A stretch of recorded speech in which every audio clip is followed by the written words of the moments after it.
Spoiler alert, ang mapapanood mo ngayon ay continuation ng Hell's Paradise, Jigokuraku. Kung nabitin ka ng sobra sa Season 2, ito na ang hinahanap mo. Tara na at samahan mo ako sa panonood habang sinusubaybayan natin ang susunod na mangyayari. Tila naiabangan si Gantetsusai kay Shujen dahil hindi man lang siya nito tinitingnan. Kaya sinubukan niya itong atakehin gamit ang isang ilusyon. Ngunit tinitigan lang siya ni Shujen, bagay na ikinagulat ni Gantetsusai. Sinabihan pa siya nito na tigilan na ang kanyang bloodlust dahil nakikipag-usap pa siya kay Fuchi. Sa isip ni Gantetsusai, napatanong siya kung sino ba talaga ang taong ito dahil hindi ito katulad ng mga nakalaban niya noon. Hindi niya matansya kung anong klaseng tao si Shujen, tila may kakaiba rito na mahirap intindihin. Natanong ni Shujen si Fuchi kung bakit hindi nakagapos ang kamay ni Gantetsusai. Ipinaliwanag naman ni Fuchi na naging ally sila para makasurvive sa islang ito. Habang nag-uusap ang dalawa, napansin ni Gantetsusai na parang mag-asawa kung mag-usap ang mga ito. Nang malaman ni Shujen ang dahilan, sinabihan niya si Fuchi na putulan na ng ulo si Gantetsusai dahil narito na rin naman siya. Idinagdag pa niya na mataas ang respeto niya sa Yamada clan, lalo na kay Fuchi. Siya ang naging saksi sa mga pinagdaanan nito, kung paano hinubog ni Fuchi ang sariling landas, kung paano nito ipinagmamalaki ang kanyang mga tagumpay, at kung paanong walang makakapantay sa katapatan at kalinisan ng puso nito. Hindi rin niya makakalimutan ang mga oras na magkasama sila, kaya pinayuhan niya si Fuchi na huwag hayaang madala ng panandali ang emosyon at malihis sa tamang daan. Gusto rin naman ito ni Fuchi. Gusto niyang matutunan ng tungkol sa buhay sa pamamagitan ng dissections, pero aminado siyang wala pa rin siyang tunay na naiintindihan tungkol sa value ng buhay. Humingi siya ng paumanhin kay Shujen kung na-disappoint ito, at sinabi niyang kailangan muna nilang umalis sa isla, ang usapan tungkol sa krimen at pagpaparusa ay pwede na lang mamaya. Napatulala si Shujen nang makita ang espada ni Fuchi. Ginamit kasi nito ang guard ng espada bilang eye patch para sa kriminal. Dahil dito, nagsimulang magalit si Shujen sapagkat para sa kanya, iyon ang soul ng isang asiman. Biglang nagsalita si Gantetsusai at sinabi kay Shujen na tila kampante ito na madali siyang mapuputulan ng ulo. Dinagdag pa niya na ang mga executioner ay may mag-agarang patalim, pero para lang iyon sa ceremonial parlor tricks, at wala raw itong laban sa isang taong nabuhay sa totoong labanan. Dahil dito, nagkainitan ng dalawa. Nagbanggaan ang kanilang mga espada. Napansin ni Gantetsusai ang bilis ni Shujen, ngunit kampante siya dahil mas malaki ang pangangatawan niya. Iniisip niyang sa susunod na banggaan ay mapapa-address niya ito. Susundan pa sana niya ng isa pang atake, ngunit tila may nakita siyang ibang tao sa harapan niya. Muli siyang umatake ng buong lakas. Habang nagkikiskisan ng kanilang mga espada, nagsimulang magtaka si Gantetsusai dahil hindi na niya magawang mapa-address si Shujen tulad kanina. Dito sinabi ni Shujen na minsan ay may isang taong nagngangalang Yamada Asiman Genji. Nang marinig ito, nasabi ni Gantetsusai na, story time, na naman ba? Ikinwento ni Shujen na isang araw, lumapit si Genji sa kanya upang magpaturo magsulat at tinuruan naman niya ito. Gaya ng dati, inabot ng ilang buwan bago ito natuto. Naiirita si Gantetsusai dahil nagkukwento pa si Shujen sa gitna ng laban. Nagpatuloy ang kwento, umabot daw ng halos isang taon bago niya nabasa ang kauna-unahang isinulat ni Genji, at iyon ay isang pasasalamat para kay Shujen. Ramdam ni Shujen ang effort nito, kaya humigpit ang hawak niya sa espada. Habang patuloy siyang nagsasalita, tila lalo siyang lumalakas at ramdam iyon ni Gantetsusai. Nagulat siya dahil sa harapan niya, para bang nakita niya si Genji bilang kanyang kalaban. Napatalsik si Gantetsusai at nagtaka kung paano tila nagtatransform si Shujen. Pinuri pa niya ang lakas ng kamay nito. Samantala, mariing sinabi ni Shujen na si Genji ay hindi dapat namatay sa islang ito. Tulad ng sinabi ni Gantetsusai kanina, kung ang espada ng executioner ay hindi hinubog para sa tunay na laban, hinamon niya ito ngayon. Idinagdag pa ni Shujen na hindi siya ang tatapos kay Gantetsusai, kundi ang mga patalim ng lahat ng Yamada Asiman. Nanlaki ang mata ni Gantetsusai nang makita niya ang tila mga ilusyon ng mga asiman sa kanyang harapan. Sa muling banggaan ng kanilang espada, ginamit ni Shujen ang Ito Ryu Helm Splitter, Genji style laban kay Gantetsusai. Dito, nanaig si Shujen pagdating sa lakas. Ang halimaw na power ni Genji ay nagmumula sa tigas ng kanyang pulso, at muli siyang nagpakawala ng sunod-sunod na napakalalakas na atake. Dahil dito, walang nagawa si Gantetsusai kundi mapa-address. Napansin ni Fuchi ang ipinapakitang lakas ni Shujen, ang kanyang malalim na pag-unawa ang humuhubog sa sarili niyang patalim. Para bang sinasaniban siya ng iba't ibang katauhan, at iyon ang nagiging susi sa kanyang kapangyarihan. Nang mabitawan ni Gantetsusai ang kanyang espada dahil sa lakas ng atake ni Shujen, sinubukan niya itong sapakin. Pero nagbago na naman ang aura ni Shujin at agad niyang na-counter si Gantetsusai. Napansin din ni Gantetsusai ang panibagong pagbabago sa fighting style nito. Sinabi ni Shujin na si Yamada Asiman Kisho ay hindi kailanman nawala ng kapanatagan at iyon ang kanyang tunay na lakas. Muling sumugod si Shujin gamit ang pinagsamang style ni Kisho at Genji, habang si Gantetsusai naman ay nahihirapan ng makipagsabayan. Dahil dito, nagawang mapuruhan ni Shujin si Gantetsusai.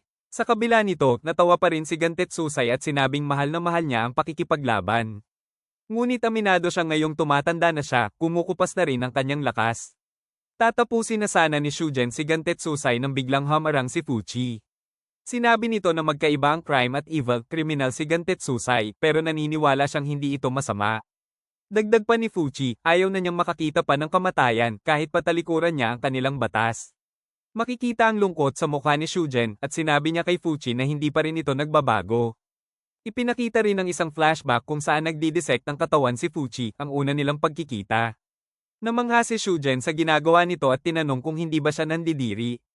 Sinagot naman ni Fuchi na hindi, dahil katulad lang din naman iyon ng sarili niyang katawan. Doon nagsimula ang kanilang pagkakaibigan. Sa kabila nito, inatake pa rin ni Shujin si Fuchi dahil sa pagpanig nito kay Gantetsusai at mariin niyang sinabi, ginagamit ko ang aking sandata alang-alang sa mundong ito. Dahil dito, napatanong si Gantetsusai kung baliw na ba si Shujin. Sinagot naman siya nito na hindi, ang nasaksihan niya ay purong determinasyon, isang uri ng paninindigan na wala ng atrasan. At sa sandaling iyon, hinatulan na ni Shujin si Gantetsusai. Tila nagulat si Shija na magawang apulahin ni Rien ang apoy gamit ang sorcery. Sa bawat pag-angat pa lang ng daliri nito, isa-isang namamatay ang mga kasamahan ni Shija. Kaya kumilos na rin si Shija at naghagis ng kanay kay Rien. Nang tamaan nito ang mata, tila inabsorb lang ni Rien ang kanay at saka ito lumabas mula sa kanyang bibig. Dahil parang halimaw ang kaharap niya, naalala ni Shija ang sinabi ni Gabamaro noon, kahit hindi mo lubusang kilala ang kalaban, may pisikal pa rin itong katawan. Kung may kamalayan ito, maaaring makabuo ng estratehiya para malabanan ito. Hinawakan ni Shija ang kanyang kasamahan at binigkas ang Tsubakamaru Hayekom, saka inutusan ng mga ito na sunugin ang mga barko. Agad naman itong pinigilan ni Rien gamit ang kanyang sorcery. Nangamba si Rien dahil masyadong marami ang mga ninja na nagsusunog ng barko, habang si Shija naman ay tila natutuwa pa sa kaguluhan. Alam ni Shija na hindi magawang gamitin ni Rien ang kanyang tunay na kapangyarihan dahil masisira nito ang buong paligid. Inaasar pa niya ito na baka masunog ang Paradise Butterfly Eggs. Napansin din niya na ang mga barko ang nagbibigay ng distress kay Rien, kaya natanong niya kung may mahalagang kargamento ba ito. Makikita rin ang obsession ni Shija kay Gabamaro habang sinasabi niyang alam na niya ang kahinaan ni Rien. Sabay-sabay namang umatake ang mga ninja. Madali itong napigilan ni Rien at nagawa pa niyang patayin ang ilan sa kanila. Kaya natanong ni Shija kung kontento na ba si Rien na makitang nasusunog ang mga barko, sabay mabilis na lumapit dito. May nakuha si Shija na isang bagay mula kay Rien at makikita ang inis na reaksyon nito. Mabilis niya itong ibinato sa kanyang kasamahan at inutusan na dalhin yun palabas agad. Nagawa pang paslangin ni Rien ang isa, kaya umatake si Shija gamit ang Ninpo, Pyro Bridge. Nasunog man si Rien, nakapatay pa rin ito ng dalawang ninja. Sinabi ni Shija na maskara lang niya iyon at napatunayan niyang ang elixir ang pakay ni Rien. Sa isip naman ni Rien, kahit ninakaw nila ito, ang Tan ay nakastore pa rin sa mga butterflies, kaya ang pagprotekta sa cargo mula sa sunog ang kanyang prioridad. Alam ni Shija na hindi niya kayang pantayan ang lakas ni Rien, pero sa gera, hindi raw kapangyarihan ang mahalaga kundi kaguluhan. Kapag tagilid ka sa laban, dapat gamitin ang pananaw ng kaaway at lumikha ng gulo sa eksena. Napansin din ni Shija na tuwing gagalaw si Rien, pinoprotektahan nito ang kanyang bulsa. Doon niya naisip na may halaga ang laman nito at ngayon ay nasa labas na iyon. Nakangiti pa niyang sinabi na sa gera, hindi ang malakas ang nananalo, kundi ang mastuso. Hinay pa ng isang ninja ang tila trompeta, hudyat na napasa kamay na nila ang elixir. Ayon kay Isuzu, ibig sabihin nito ay tapos na sila roon. Samantala, muling sumakit ang sugat ni Yuzuriha.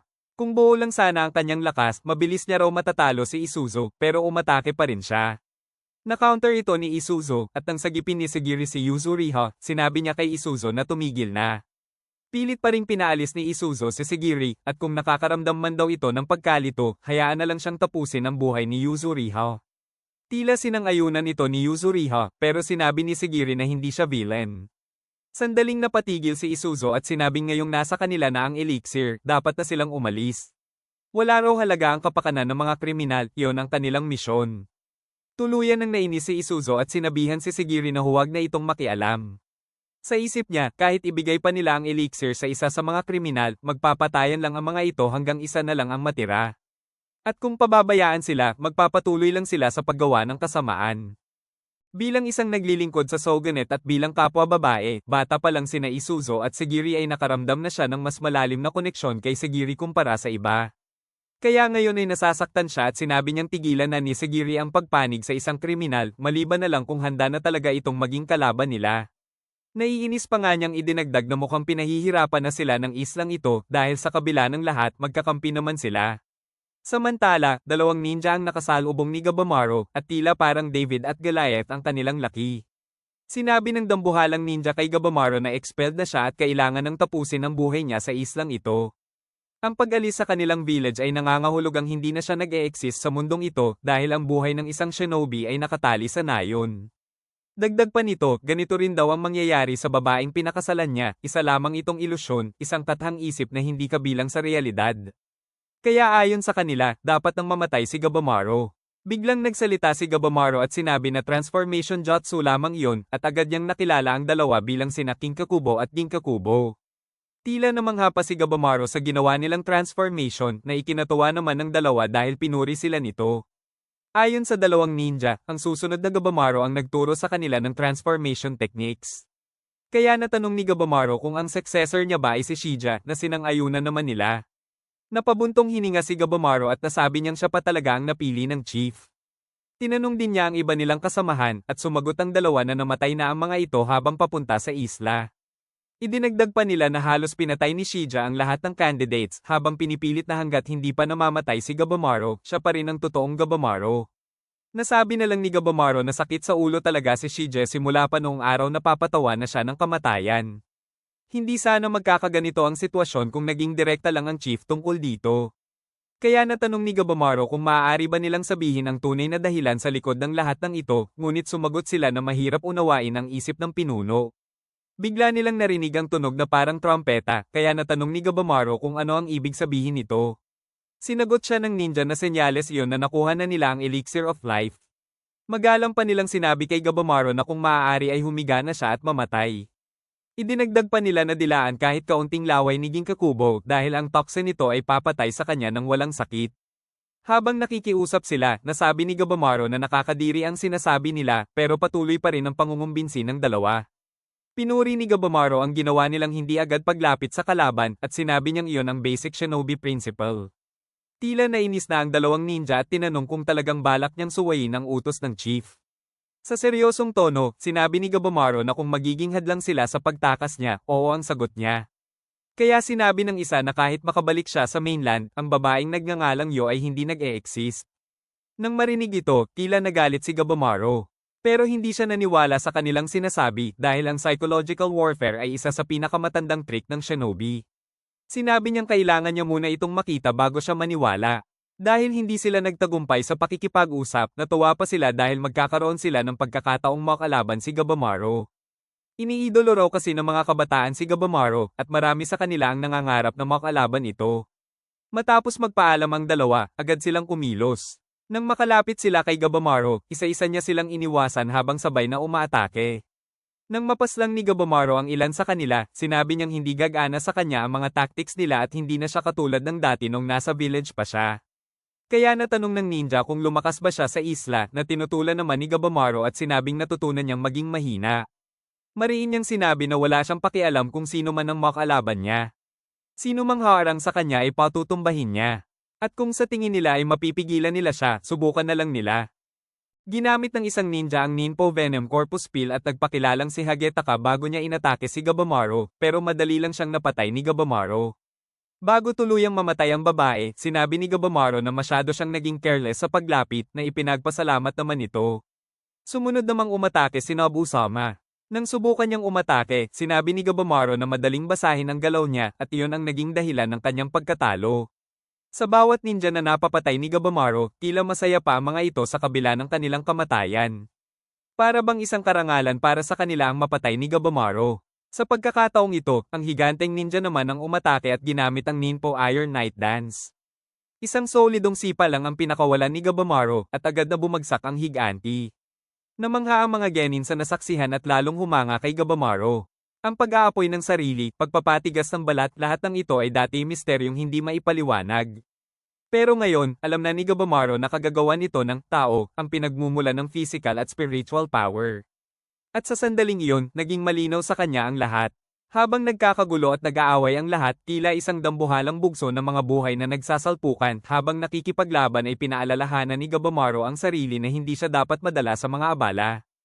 Ang tanging goal niya ay makuha ang Elixir of Life, makatakas sa floodgates gamit ang barko, at makaalis sa isla. Mula sa malayo, nakita niya ang kinaroroonan ni Shija at Sigiri, pero napatigil siya nang makita si Fuchi na nakadapa na. Agad na kumilos si Gabamaro. Nang mapansin ng mga ninja na papunta siya sa elixir, dali-dali nila siyang pinigilan.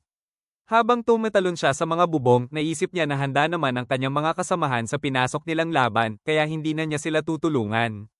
Napansin din niya na kahit iniba-iba ni Ran ang layout ng buong palas, hindi niya nagawang mailipat ang pwesto ng floodgates na kumukonekta sa dalampasigan. Una, makikipagkita siya kay Sigiri. Pagkatapos, nanakawin niya ang elixir mula sa squad na naghihintay sa labas ng main sanctum. At sa huli, nang hindi tumitigil sa pagtakbo, pupunta siya sa floodgates, papatayin ang sinumang haarang sa kanya, at aalis ng isla. Lahat ng ito ay gagawin niya para lang makasamang muli si Yui.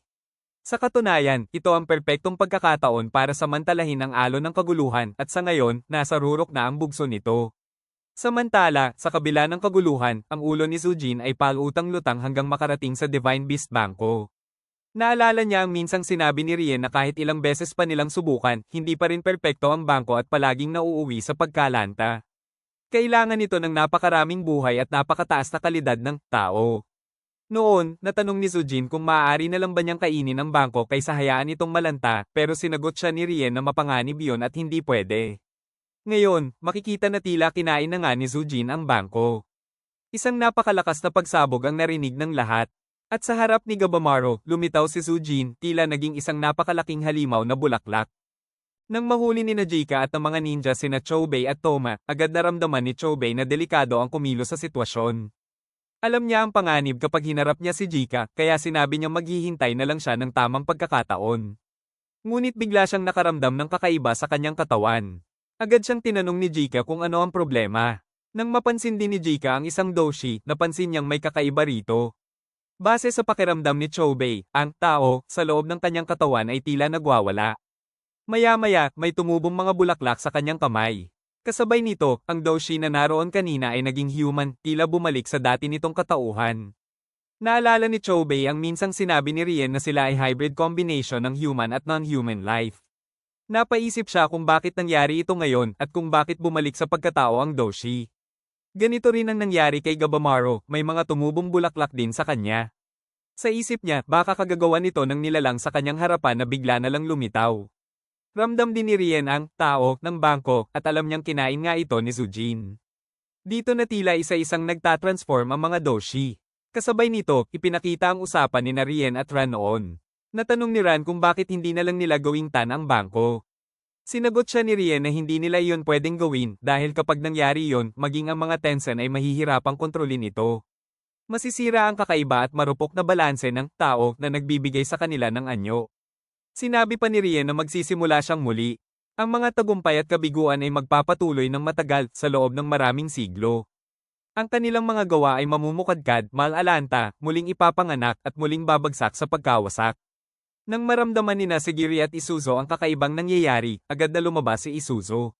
Nanlaki na lang ang kanyang mga mata sa nakita, mga bulaklak na may mukha ng tao, mga higanteng nilalang na naglalakad, at mga gusali at sahig na tila nilalamunan ng mga bulaklak. Ilang ninja ang sumubok umatake sa mga halimaw, pero sa halip na matalo ang mga ito, naging mga bulaklak lang ang mga ninja. Ayon pa kay Rien, walang katapusan, bumabalik tayo sa simula. Paulit-ulit, nadudurog ang ating mga pag-asa. Para bang nararamdaman mo ang paglalakbay sa pagitan ng paraiso at impyerno mismo? Natanong ni Ran si Rien kung ano ba talaga ang nais niyang mangyari o gawin. Ngunit hindi ito sumagot, tinignan lang siya nito. Nag-enjoy ka ba sa ating manga recap? If yes, don't forget to hit that like button at mag-subscribe na rin sa ating channel. Malaking tulong po ito para sa aming small content creator at syempre para updated ka rin sa mga susunod nating uploads. Maraming salamat po, arigato gozaimasu.